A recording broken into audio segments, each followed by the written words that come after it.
comes toward the top of the stretch, and they're into the stretch, and here we go. Songbird sent down. Beholder is alongside. The 7-year wait is over. American Pharoah, it's finally the one. American Pharoah has won. He's just perfect, and now he's just immortal. Here's the wire, desperately close. Tisno wins it for America. Hello and welcome to the Capital OTB Weekend Stakes Preview for the weekend of April 20th. Sully Crotty and Mike Callahan. Mike, how you doing? Good. It's a non-Derby prep week, obviously. Right. The Derby preps are through. What were your thoughts last week with some of the Lexington going on, the Arkansas Derby, Omaha Beach? I thought it was a very good performance. I think he's a deserved favorite to be the Derby favorite going forward. Obviously, we heard earlier on in the week that Mike Smith is going to take the mount. So what were your thoughts on that? And what were your thoughts overall? Now, we have to be right because pressure's on. We have the Derby bankroll. Yeah, so obviously we're looking forward to that. We'll talk about that more as we get closer to the Derby bankroll. But, I thought it was the Derby prep. Everyone thought those horses would run 1-2 Omaha Beach and Improbable. And it's interesting, Improbable's now getting Florent Geroux. Or not Improbable. Improbable's getting Irad. Roadster's getting Florent Geroux. And now Mike Smith's staying with Omaha Beach. And I think that the blinker's going to go off for them probably. Right. They tried it, and he got a little agitated in the gate. If you watch before the race even started, he was sort of tossing his head, getting a little fractious. So I think the blinker's off. It's only going to help him probably. It definitely will. And Baffert's got a loaded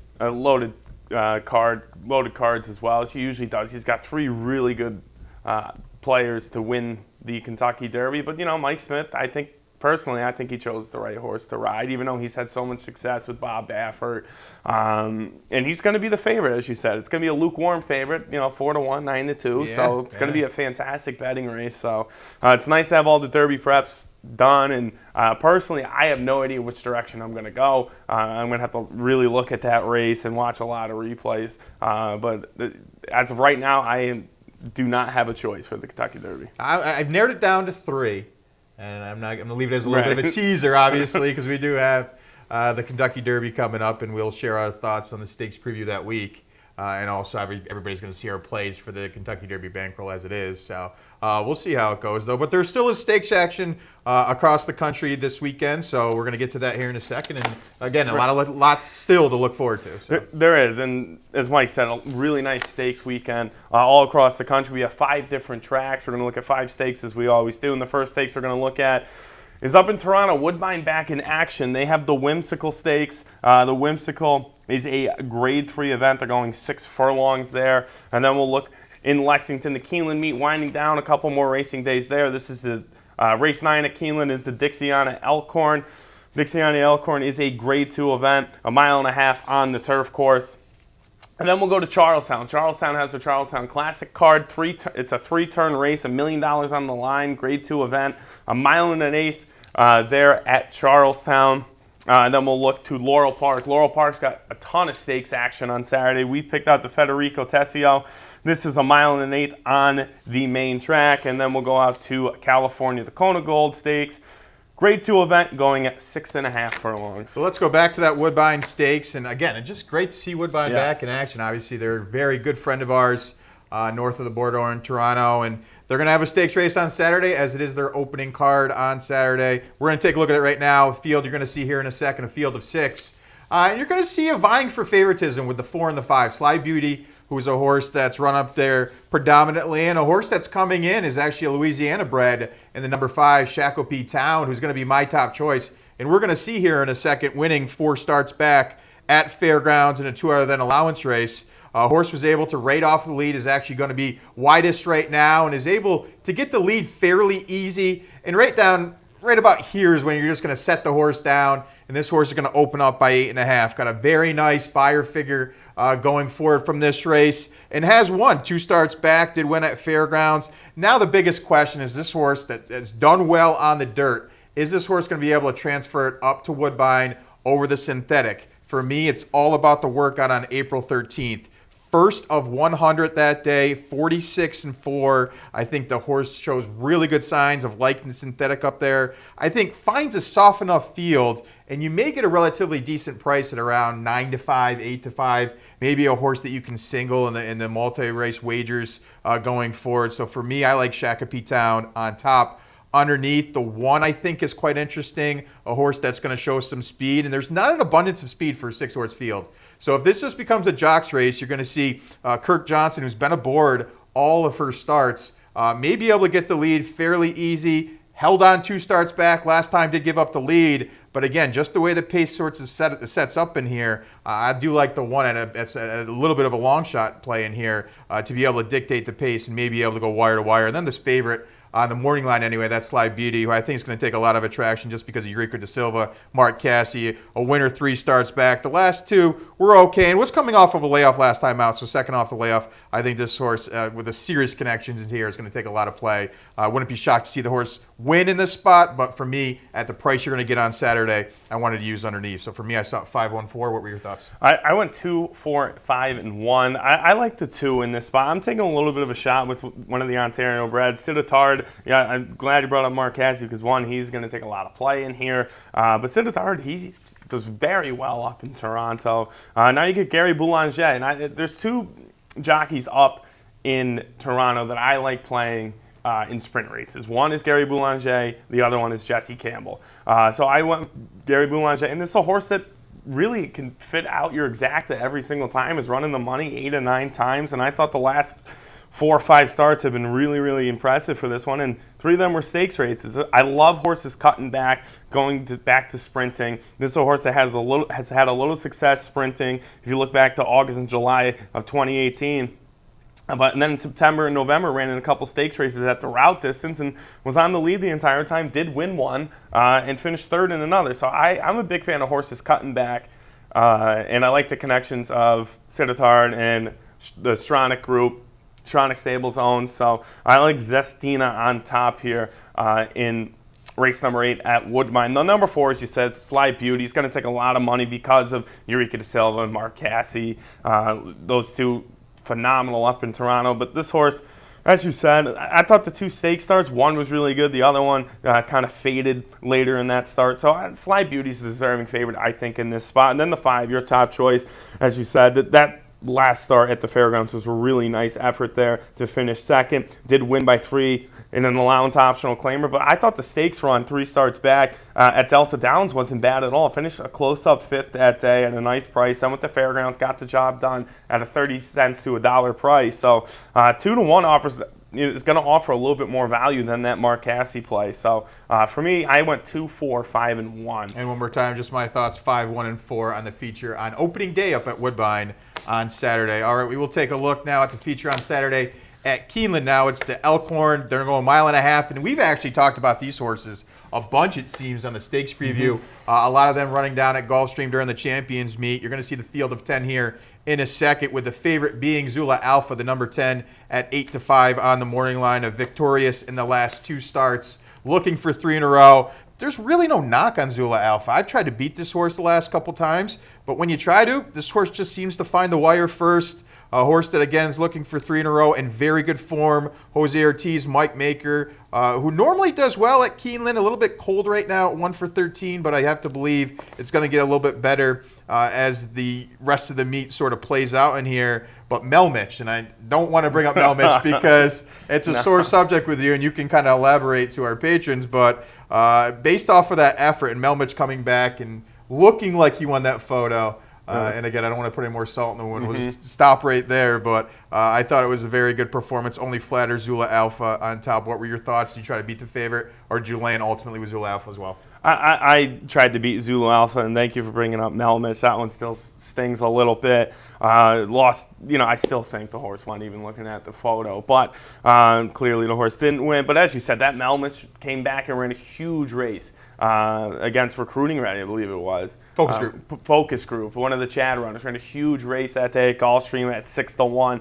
A horse that I was very, very high on in that race. But Zulu Alpha, the last 2 starts has been phenomenal there. I have that horse second. I'm trying to beat the horse with Tiz a Slam, another horse that And Tiz the Slam's a horse that ran well against Johnny Bear, close-up 6 in the Northern Dancer, and then ran in the Canadian International Woodbine. Didn't think it was a bad 4th.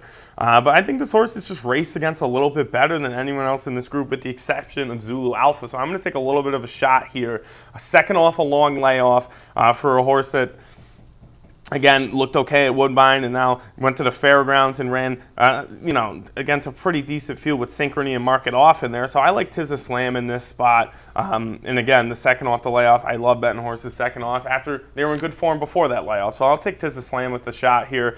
Zulu Alpha underneath. This horse is definitely the class of this bunch, and it's going to be tough to beat. And as you said, beat a nice horse in Melmich, beat a nice horse in Hunting Horn, who is a nice horse out of the Aidan O'Brien barn. So to me, it's going to be tough to beat the 10. I'm just going to take a shot with Tiz the Slam. And then the 4 horse is Solio. One of those other horses that was in that focus group Melmich race. Went off 4-1 that day. Ran a really nice race, a close-up 6 that day behind those 2 in focus group and Melmich. And lost to Zulu Alpha by half a length 2 starts back in the WL McKnight at Gulfstream, going 1.5 miles. So why not take a shot at that horse as well at 4-1? So it's going to be tough to beat the 10. I'm taking a little bit of a shot with the 6. I have 6, 10, 4, and 8. Yeah, I had 10, 6, 5, and 8. And the fact that we both sort of have Tiz the Slam in our top 2, the last time that we had a really long shot in our top 2 was when we were able to get the job done at Oaklawn with Rated R Superstar. So as a recommendation, definitely throw Tiz the Slam in your play. And any of the verticals or multi-race wagers as far as pick 3s, pick 4s go. So I think it's one of those horses that, based off of what you said, I think the change of dynamics. Last time went 1.1 miles, I think that's just too short for Tiz the Slam, a horse that predominantly has been going 1.25 miles or farther, 1.5 mile distances left and right as far as the PPs goes.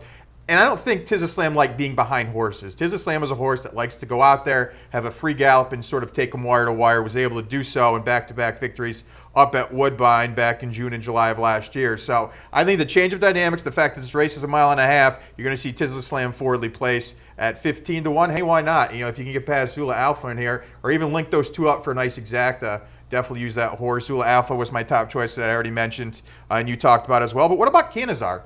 Canizar is a horse at 6-1 that I think offers great value. You're going to see Arnaud Delacour and Fergal Lynch link up again, and they did so last time out in the Pan American, where this horse sort of got tired but also got pinched back. It's one of those you say either or. I actually am 50-50 as far as those thoughts go, but you go back, you watch the replay, made a premature move for me. I think attacked on the far turn anyway, too soon. Ultimately ended up getting tired. Focus group and Melmich both passed the horse. But there's also an incident in the stretch where Melmich sort of bears in and ultimately pinches back Canizar. So that 4th place finish is much better than it looks like on paper. And I think at 6-1, like I said, offers some very good value as well to throw in the mix. So for me, 10, 6, 5, and 8. Your thoughts one more time? 6, 10, 4, and 8. All right, we will take a look as we tour America. We're going to go to Charlestown now on a big day, their featured day on Saturday, with the highlight being the Charlestown Classic, a $1 million race. And a really solid field of 10 horses in here.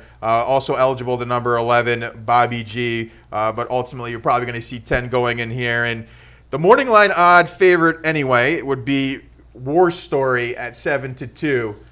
Kendrick Carmouche, Jorge Navarro is going to be able, or as a trainer.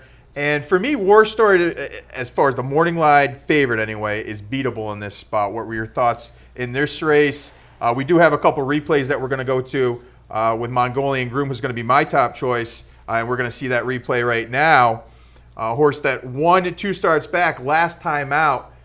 This horse ran a really good third to Gift Box and McKenzie, and those 2 are 2 of the better, if not best, older horses throughout the world. So the horse is going to be on the outside there, the number 2, and I think finishes up with decent enough energy. Now, the top 2 are obviously clearly the best in this spot, but to only be 3.5 off in this type of situation, and they come back very quickly. This horse raced on April 6th. You have to remember that Santa Anita handicap was run then. I think this horse is in very good form. They're taking a shot. Giovanni Franco is going to come over, and at 6-1 offers very good value. I'm going to use the horse on top. What were your thoughts? I knew you have a replay to show. Yeah, I'm going to go with the defending champion, Something Awesome, who won this race last year. And the replay I have is from that Charlestown Classic of last year. This is a horse that really hasn't done has ran well one other time in an allowance race. But as you can see here, Something Awesome, you'll just see the number 4 here, just really grind away here. And Charles, this is a really interesting race. This is a three-turn dirt race. So for me, I like Something Awesome on top. When you see the far turn here coming up in a couple minutes here, it's a really nice move here to get the job done with Edgar Prado, and Edgar Prado is going to be aboard again. The Pegasus, I think they just took a shot there. No shame losing the Pegasus to City of Light and Seeking the Soul and Accelerate. That was a loaded field. They definitely just took a shot in there, and why not? The horse has won enough money to enter that race. So I just really am impressed with this race. It's a different race. Not a lot of these horses have gone 3 turns before. So let's try to get Something Awesome at a 12-1 price. And as you can see here, this move halfway through this backstretch is really, really impressive for Something Awesome. Underneath, your top choice, Mongolian Groom, a really nice effort last time to lose the gift box in McKenzie. So I'm going to use that horse at a 6-1 price, a 12-1 and a 6-1. Those are going to be my top 2. I don't have War Story in my top 3. I'm going to put Diamond King in front of War Story. Javier is going to be in town to ride Diamond King, and Diamond King's a horse that ran a really nice race last time and lost to Lone Sailor by a head 2 starts back. Lone Sailor came back and ran a really nice race last weekend to Quip. So I think Diamond King offers a lot of value at 4-1 as well for John Service and Javier Castellano. But for me, I think this horse, Something Awesome, a horse that's gone 3 turns before, has won this race already. I think 12-1, you definitely could take advantage of that. Absolutely. Mongolian Groom's going to be my top choice. I had the 3rd and 4th place horses pegged just like you. Diamond King in the 3rd spot, who looks to have some speed. War Story, I think, is a beatable favorite in here, but did finish. That replay that you just showed did finish 2nd in that race to Something Awesome last year by a neck. So we'll see if the horse who loves these type of marathon distances, I know a mile and 8 seems a little short for the horse, but has done so and done well at Charlestown like we saw last year. But Discreet Lover is a horse I have in the 2nd spot. Now, I'm not thrilled with a horse coming off of that long of a layoff, but the horse has been working really well, and you just take a look at the past performances and the horses that this horse has faced. 2 starts back, beat Thunder Snow, back-to-back victorious in both Dubai World Cups in the last 2 years. Then also faced Diversify when Diversify was on that ridiculous run of just absolutely burying the competition, finishing solid thirds in both those races. I think this horse is going to relish the 3 turns. Hasn't done so at Charlestown, but for me, gets a jockey who knows Charlestown very well, and Christian Geraldo, who's 22% at Charlestown already. And for me, I just think they're taking a shot and found a soft enough field where they have a big shot in here. And at 5-1, I think it's going to hold. And this horse is definitely usable. So for me, I saw it 1, 6, 3, and 9. Your thoughts one more time? 7, 1, 3, and 9. All right, that's going to take us to our break. When we come back, we'll take a look at 2 more. We'll take a look at one at Laurel, and then also one at Santa Anita. So stay tuned. Whether you're a seasoned horse player or only wager once a year, the best place to watch, wager, and win on the Kentucky Derby is the Clubhouse Racebook and CapitalOTBBet.com. At CapitalOTBBet.com, you can watch and wager on the Kentucky Derby wherever you are on all your digital devices, or be part of the action by visiting the Clubhouse Racebook. It's the most exciting 2 minutes in sports, the 145th running of the Kentucky Derby. Reserve your seat today at the Clubhouse Racebook or download the Capital OTB app from the App Store or Google Play. Where's the best place to find your favorite teams, your favorite food, daily drink specials, and wagering on live horse racing? Legends Field Sports Bar, 711 Central Avenue, Albany. Get your game on day or night with 75 flat-screen TVs, tournament-style pool tables, a private banquet room, and live horse racing. So if someone asks you, where's the best sports bar in the Capital Region? Tell them Legends Field Sports Bar, inside the Clubhouse Racebook, 711 Central Avenue, Albany. Welcome back to the Capital OTB Stakes Preview. Mike Callahan, Sully Crotty. We are halfway through our stakes preview. We're up to race number 4, as far as our stakes preview goes anyway. It's going to be at Laurel. It's going to be Saturday's race number 10. It's going to be the Federico Tessio. This is not a graded stakes race, but you want to take a look at this race because this is normally a prep for the Preakness. So while we're talking about all this Kentucky Derby stuff, and we're going to see how that plays out here in a couple weeks, you're going to want to see how this race forms because potentially you have a very good horse, and you're going to see the Post positions in the field of 5 here in a second. A horse in Always Mining at 1-5 going in the Federico Tessio. A horse that's looking for 6 in a row and has beaten some horses that are going in the Kentucky Derby. 2 starts back, faced Gray Magician, and also 3 starts back, faced Win Win Win, and beat both of those horses soundly. Now, we're going to see a replay here of Always Mining in the Private Terms, which is a race that was run last time out. First time stretching out 2 turns. This horse got away with some soft fractions, especially seeing as this horse has some really good front-end speed, but is able to kick clear in the first 2-turn debut. And these times are sharp. 1:42 and 3 to finish out the mile and 16th. There's no doubt that this horse is the best on Saturday. It's just, is this horse going to be able to do it again, going 1 mile and an eighth, stretching out to the farthest distance? That's the only unknown, but this horse has a ton of talent, and they are eyeing the Preakness. So you're going to want to watch this race going forward as far as your thoughts going in the Triple Crown. Underneath, I had the 3 Dixie Drawl, a horse that won 2 starts back and made in special weight at Laurel last time out. Did face Always Mining, did finish an okay 4th in that race that we just showed. I think for exacta play, it may make sense at an $8 to $10 exacta, but it's going to be really, really tough to look past Always Mining. And then in the 3rd spot, Tybalt, the 5, horse that's finished 3rd and back-to-back starts to Always Mining. One that could potentially move forward. The workouts have been very sharp for this horse. You're going to get Javion Toledo aboard for the first time. Could round out your tries in here. What were your thoughts on the race? This is a very good horse. Yeah, Always Mining definitely is the real deal, as you saw from that replay. It's going to be tough to beat the horse. I'm not going to try to. Usually, if there's a 2-1, 5-2 on the morning line, I'll try to beat the horse, but I don't see any way around beating Always Mining. Tybalt, you brought up, the allowance optional claimer 3 starts back and then stretch the horse out to 1 mile and then 1 mile and 16th. The last time out, really they were not bad results, especially at Laurel. So I think the 3rd start in a row going a route distance, this horse could be much more improved. Now, the 8-1 price obviously will go up a little bit. Always Mining is going to be 1-9 in this spot. So it's going to be, you try to do a straight exacta, try to get $8 to $9 back, as you said, and just hammer that exacta. So I think Tybalt is that horse that could do that stretching out for the 3rd time, and a horse that should be sitting in a nice stalking role. And then the 1 is Bozzini, Trevor McCarthy, Jeremiah Englehart. Trevor McCarthy, 37% at the Laurel meet.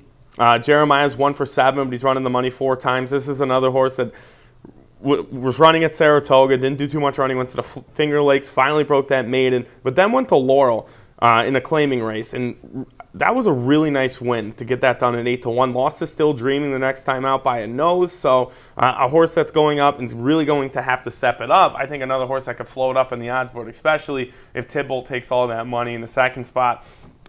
So for me, it's going to be tough to beat Always Mining. I feel like that's 99.9% of the betting public's idea as well. But I think a straight exacta 2-5 or a 2 over the 1-5 would be a good play there. But short field, I went 2-5-1. I went 2-3-5. Last but not least, we're going to take a look at the feature on Saturday at Santa Anita. It's the Kona Gold Grade 2 event, $200,000 purse. It's going to be race number 5 on Saturday, and you're going to see the field here in a second. A field of 5, short field. A lot of talent, though. You have 3 that are going to be vying for favoritism, Dr. Door, Citron, and Kanthaka. And all of those horses have sort of raced each other before and beat each other before. So ultimately, who's coming into it the best? What were your thoughts? I'll let you lead it away first. But I do have a theory. We're going to show a replay here once you're done with your thoughts. But a lot of different ways you could go in just a 5-horse field. Yeah, there is. And as you said, the 5, 1, and 2 are going to take most of the majority of the money. I like Kanthaka in this spot, though. I thought ran a really nice race against St. Joe Bay last time out. And then in the Grade 2 before that, we haven't seen that horse since January. Came back in March, ran a nice 3rd. But before that, I thought ran a really nice 2nd behind Roy H., who's just a master sprinter of his own. So I think a repeat of either of the last 2 starts. This horse, Kanthaka, going out for West Point Thoroughbreds, Flavian Pratt, Jerry Hollendorfer, can get it done and beat the Bob Baffert runner, Dr. Door, who I have in the 2nd spot. I think it comes down to 1 and the 5. I have the 3 in the 3rd spot, but Dr. Door, decent effort last time out. I thought the closing speed, if this horse was just a little bit closer, and now you get Joe Talamo back in the irons, the usual rider for this one, This is a horse that second time sprinting after all those route races definitely could be more improved and will be closer to the pace and does have a nice closing kick. And then All Out Blitz in the third spot for me. An interesting horse. This is a horse that needs to break well. Sat off the pace last time out in the stakes race, but usually will try to get to the lead or sit right off of the lead. So I'll use All Out Blitz on the front end, but I do like Kentucky to get it done here for Hollendorfer, West Point, and Flavien Prat. I'm right with you, as we are going to see the replay of Kanthaka last time out. Finishing third to an upset winner in St. Joe's Bay. You're going to see Kanthaka, the number 1 horse, who's going to be obviously a stone cold closer, gets fanned out really, really wide here and lost all chance to win. You're going to see Dr. Door slipping up the rail as the number 6 horse, who's going to be right there at 6-1. And ultimately, they're going to run 2-3 in here. Now, Dr. Door got the best of Kanthaka that day based on what you just saw. The fact that Kanthaka had to go 5 wide while Dr. Door sort of slipped up the rail. For me, I think you're going to see a different type of scenario in here. I think you're going to see Kanthaka actually be more forwardly placed than ever has been before in the short 5-horse field. There doesn't seem to be an abundance of speed in here. You're going to see Citron probably set the pace. You're going to see All Out Blitz probably right alongside. And I think you're going to see Kanthaka sitting just third, about 2 lengths off. And I think with the closing kick and the ability not to get hung out wide in this type of trip, Flavien Prat is going to be aboard, as you already alluded to. I think Kanthaka, all signs point to her, or on him, on Saturday underneath Dr. Door. I mean, the nice thing about Dr. Door was that was a race for him coming off of an 8-month layoff. So while if you like that second place performance, albeit he did have a better trip than Kanthaka, he does have the potential to move forward, and those workouts are showing you that. You take a look at that April 15th workout, 2nd of 38, 47-4. He's definitely one eligible to improve in here in his 6-year-old campaign. And then Citron in the third spot, a horse that just seems to hit the board each and every time while not winning. 3 for 24 lifetime. You have to sort of look in a different direction based on that alone. So for me, while Citron's been in very good form, I had to look towards the 1 and the 5 just like you. So again, my thoughts, 5-1-2. Your thoughts one more time? 5-1-3. All right, that's going to wrap things up on this edition of the Stakes Preview. Any more thoughts before we wrap things up? No, I mean, it's just really exciting to see Woodbine back in the mix. Obviously a great track to bet, and they run for 6-7 months, I think, leading into the fall. So it's exciting to have them back. We'll be going up there a couple times again, as we obviously have been in touch as far as the sponsorship goes. We'll be up there for the Queen's Plate again. We'll be up there for the Rico Woodbine Mile again, and it's always terrific. They put on such a good product. And the minimums, I mean, as a bettor, you know, I mean, there's the working relationship, and then there's just the betting aspect of things.